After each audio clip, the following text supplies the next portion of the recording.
once they're specified on your home policy. Go online to the aa.ie. Rain extending east across the country and turning heavy at times too. That'll clear to showers coming from the west with a risk of hail. A windy night with lows of 3 to 7 degrees. And now you're up to date on News Talk. The News Round on Off the Ball. With Gillette. Proud supporters of Movember. Gentlemen, let's mow. This is News Talk. All right, you're welcome along to Thursdays Off the Ball. Nathan with you until 10 o'clock, and Thursday nights don't get much better than this. Augusta National in all its glory right in front of us tonight. The first round of the Masters is well underway, and what a leaderboard already at Augusta National. Tiger Woods right in contention on the opening day. We'll be across that throughout the evening. The small matter of the Republic of Ireland at Wembley up against England gets underway at 8 o'clock. John Giles and Damien Delaney with us throughout the evening. The Irish team is in more injury problems for a luckless Stephen Kenny. Seamus Coleman, the latest Irish player ruled out, picked up a recurrence of an injury in training last night, so he's not in the Ireland team. We'll bring you the 11 in just a moment for that game. And as well as that, we have a preview of the Connacht football final. Galway against Mayo this weekend. We're going to hear from David Brady and the great Larry Finnerty after 8 o'clock. 53106 is the text number at Off the Ball. There's going to be a lot of channel hopping going on this evening, but stick with us right here on Off the Ball and you won't miss a thing. Richie McCormack, good evening. Hey Nathan, how are you? Joe Molloy, good evening. Fat Larry Nathan, call the man by his name, will you? Dear God, that is highly disrespectful. Highly disrespectful. Do you know that Larry Finnerty, and this may explain a lot, once taught me PE? No. Absolutely. Ballyhonus Community School back in the day. Larry spent a little bit of time as our PE teacher. It was a great, it is one of the great things about the GAA. At the time, Larry Finnerty is our PE teacher. How did this happen? I think he must have been just filling in for a while. I don't remember him staying too long. I don't know what we did. We had a bunch of inter-county people at primary school who were teaching us PE, and we had a former Meath player via Clare in Mick Downs as our principal. Great principal he was too, and Kevin Collins as well, who ended up on the Galway panel not long after we were in primary school with him. So our primary school Gaelic football team had quite the prime upbringing during my years there in St. Philip's, but I don't think it ever came to fruition in terms of wins. But we were fairly lucky with the people we had on the sideline. David Brady and Larry Finnerty. That's the dream team right there, Joe. It was a pretty easy night at the office. Hi lads, bye lads, and there was half an hour in between. Yeah, it was very good. It's very good. You know, actually, I must mention, Owen Sheehan did a brilliant documentary, which I hadn't listened to before. I just hadn't got around to it, various bits and bobs. So I listened to it in advance of talking to Brady and Finnerty. It's called The Brawl, and it's under the classic series of various documentaries we've done on Off the Ball. It is massively worth a listen. It's brilliant stuff. All the main protagonists involved around the brawl, of course, being 1996 Mayo versus Meath. And Meath Finnerty cheating Mayo out of an All-Ireland. Oh, correct. Finnerty, Brady, two of the stars of the show, and they were just in great form last night. We recorded it last night, so yeah, it's a real treat. They're just, the lovely thing is you see straight away, even when they're chatting beforehand, before coming on air, the bond straight away exists, and sure, they're in fits of giggles even before we're getting started, which is a lovely thing. And then they more than delivered on air as well. That team had a lot of fun, for all the training Martin had them doing and all the heartbreak, quote unquote, let's keep things in perspective. They had a lot of fun along the way. Too much fun. That was the problem, Joe. Well, funny, we did a panel afterwards with Finian Hanley and Michael Meehan. And in a sense, we were making the point that for the Mayo lads, 1951 is legendary, but for the Galway lads, 98 and 2001, yeah, is a very real thing. It's their childhood. They were next generation in, and that was a more somber affair. Actually, it got quite serious with Finian Hanley and Michael Meehan. Because we usually hear from either the victors or from, well, unfortunately, Mayo, those who go very close and don't quite get over the line.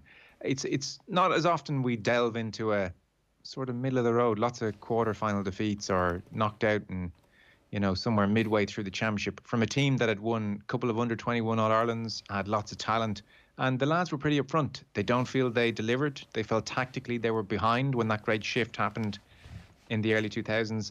And, a lot of high-profile young players coming through. Galway's a fun town. And it's hard to turn your back on that fun town all the time. Maybe they lost a few along the way. So that was an interesting chat as well. Hey, we all lost a few things in that fun town of Galway down through the years, Joe, unfortunately. You're listening and watching the news round with thanks to Gillette. We don't just play the game, we change it. Gillette, made of what matters. On this night of all nights, somehow we still end up talking about Mayo football, because what a day it is. We got Ireland-England at 8 o'clock. I won't lie, the Golf Weekly WhatsApp group was hopping a little bit earlier, so much so I think we all agreed there was a danger of us peaking too soon. Bryson had only played 3 holes and already it was block capitals all the way. It has been quite the few hours at Augusta National. After a rain delay and us wondering, would we get any golf at all? It has been worth the wait, Joe. Yeah, phenomenal. Fionn went for a lie down, I think, 3 holes in. He was just feeling it. The short news, Richie will give all the details, I'm sure. Paul Casey is your leader on 6 under. Webb Simpson, don't you dare, Webb Simpson. Don't you dare ruin this. He's on 5 under. And then you've Westwood 4 under. John Ram made a brilliant recovery. He's 4 under, as is West Hazen. And as you mentioned, is Tiger Woods. Tiger Woods is 4 under. He is looking really good. I mean, you have to say, Nathan, we all wrote him off. Everybody wrote him off. I saw Brandel Chambly just before this thing started, one of the great pundits in the game, saying he might make the cut, Woods, you know, because unlike the Masters last year, where there was a real body of work and some tournament wins to suggest that he might do something, we have had nothing like that this year. He's been really average. And in every kind of facet of the game that they can measure with statistics, he's been behind the average person in the field. So he walks out today and just looks good. Lovely rhythm to his swing, nice loose walk. The back looks good. He's been in total control of his ball. Hasn't had to save par in any kind of great way. He had a mud ball on the 10th, but that wasn't his fault. Hasn't had to save or scramble in any great way. I mean, Tiger Woods gets into the clubhouse even on 4 or 5 under, even on 3 under. Suddenly we're saying, a bit like last year, Nathan, you know yourself, if he's hanging around Sunday, that's a different ball game. It certainly is. And there's nothing to suggest this has been coming. It felt almost in a way that winning the Masters in 2019 took so much out of him emotionally. He struggled to get back anywhere near that level. And it was coming in some ways. He'd been winning big tournaments. He won a Tour Championship. He contended at an Open Championship the year before. But there's been literally nothing over the last few months. Again, he's looked at times an old man, but he's walking down there, he's hitting stingers, he's in total control of absolutely everything. And yeah, right now, if he can hang on to the Sunday again, the one difference is there ain't going to be those Sunday roars.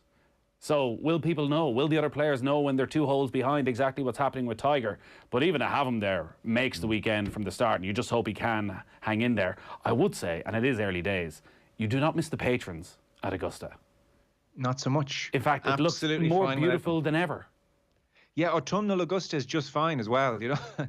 So many of the doomsday things that we were hearing haven't come to fruition as well. Rory, if people are wondering, gets underway at 8 o'clock. Shane Lowry's had kind of tricky. Doesn't play Augusta well by his own admission. He's +2 through 11. Now he's played the back 9 first, so he's been through that tricky spell around 10, 11, 12. But just, you know, so at times, Lowry, by his own standards. But McIlroy goes out in the next hour or so. So, like, I mean, and Ram has come back to 4 under as well, you know, after his tough start. DeChambeau, we should mention DeChambeau very briefly. Then, very briefly. We'll talk about him a bit more later on. Yeah, the team news from Wembley, I guess, is important. DeChambeau, like, all over the shop and made a double bogey on 13, which was his 3rd hole, but has recovered and steadied the ship. He's now 1 under through 14. But I mean, like, all over the shop. You were watching earlier on. It was left, right. It was hooks. It was blocks. One of the great things about Augusta is that you know every inch of the course inside out. So when somebody finds a new part that you haven't seen before, it's just this revelation. And suddenly, I think Bryson, twice in the first 4 holes, managed to find a new part of the course. Yeah. So, I mean, and it looked like, how do you get it back when you're that wild? But he's managed to do that. Yeah. We should say it's playing as easy as Augusta can because they've had a lot of rain. Play was suspended for 3 hours earlier, so they probably won't even get finished today. So it's basically target golf for a lot of these players, which means I wouldn't be surprised if someone very low between now and the end of the day. So we'll come back to that again. Joe's going to be back with us later on also. But Richie, there is a big game. Big-ish. Yep. Stephen Kenny's had a string of withdrawals. He said they won't alter his plans for tonight's friendly with England. Seamus Coleman, as you mentioned, the latest player to drop out, and James McCarthy, indeed. McCarthy because of family issues. Coleman, the FAI say, due to the recurrence of an existing issue. We'll presume it's the hamstring because he's been dogged with that this season so far. And already we knew that Callum Robinson and Aaron Connolly would miss out through a combination of COVID and a thigh injury. So Darren Randolph starts in goal tonight with a back four of Matt Doherty, captain for the night Shane Duffy, John Egan, and we think Cyrus Christie's going to line out on the left. In midfield then it's Conor Harrihan, Alan Brown and Jeff Hendrick, while Darryl Horgan and Callum O'Dowda are in support of Adam Ida. For England, Nick Pope starts in goal for them. They've got a back three, it would appear, of Michael Keane, Harry Maguire and Tyrone Mings, with Reece James and Bukayo Saka providing the width. In midfield then it is Mason Mount and Harry Winks, with Jadon Sancho and ex-Ireland Under-21 Player of the Year Jack Grealish in support of Dominic Calvert-Lewin. For Stephen Kenny, he's sure he'll get a good tune out of his side at Wembley tonight. We still approach the game in a positive way. I think they are undeniably setbacks, but I think regardless, we have good players, and the team that's selected I'll be very happy with, and I think we still want to perform well and want to do ourselves justice. He has no luck whatsoever, Joe. Seamus Coleman, now 5 players from the original squad, 5 players when you look at it, who probably would have started tonight, and he hasn't got anywhere near getting his best team on the pitch at any stage. You got to assume Coleman's probably going to miss all 3 games now, so 5 players out before the 3 games even start. Again, starting on the back foot. Yeah, really disjointed, hasn't it? Been from start to finish his tenure. Even small things. Now, this is not. I don't know why this has popped into my head. Possibly because I've just read it. But even Kenny was talking in the last couple of days about the atmosphere he wants to create on international break. He was saying, just in his random thinking time, he had thought, I'm going to get lots of music in around the camp. We see the likes of Christy Moore and others go in and create vibes around different Irish camps, the rugby team, and so on. I can't do any of that, obviously, in lockdown. So just everything, down to that kind of detail, everything he's probably been thinking about doing, he hasn't really had a chance to do. And yeah, team selection-wise, the COVID stuff's just been, we must be as affected as any team in the world, really. It feels like that anyway. So, tonight's an interesting one. We have a disproportionate, obviously, desire to do well against England we anymore at Wembley. A little bit. Look, really? It wouldn't feel good to lose 3 or 4-0 to England. No. I mean, when Jack Grealish scores his hat-trick and he's running over and kissing the badge, you come back to me on that one. Oh, well, Declan Rice is on the bench for England. If Rice was to come on and score, what does he do? Because we have got to the stage now where we have international players not celebrating against their former club, against their former country. Or against their brother, if they're like one of the Boatings. Yeah, I don't. I think we get a muted celebration. Yeah, I don't think he should. I mean, the club thing. I think, oh come on, it's professional. You jump around. That's the nature of the business. That's not the nature of international football. I think you would be a bit put out if they celebrated. Now maybe they're so peeved with the reaction they've been on the end of on social media, in particular since the switch back, that they are only too ready to come and celebrate. But I do kind of think, that would get up my nose, I have to be honest. Well, in fairness, talking about Declan Rice scoring is like talking about how you're going to spend that Euro Millions win on Friday, to be fair. Well, it would just be the thing that might happen. So that's an 8 o'clock kick-off. Yeah, I think Stephen Kenny, by his nature, is a very positive person and is looking at the potential benefits, because suddenly if you beat England, like finally you've kick-started your reign. But the worry is that England have so much talent, Ireland are missing so many players, that with everything that's gone on over the last few months, the lack of goals, the lack of results, if you take a bit of a beating, suddenly, the bubble is well and truly burst. It is not already. I think that's the point. I think a draw is fine. I think a 2-1 loss is fine. Maybe even 3-1 under the right circumstances. But there is, and it's hard to quantify any of this stuff. There is like a brewing sense of, well, maybe this football just ain't for us kind of a thing out there. So a win would be nice soon, to back up what we're all seeing as the very real improvements in the performances. Go on, Richie, tear through as much as you can.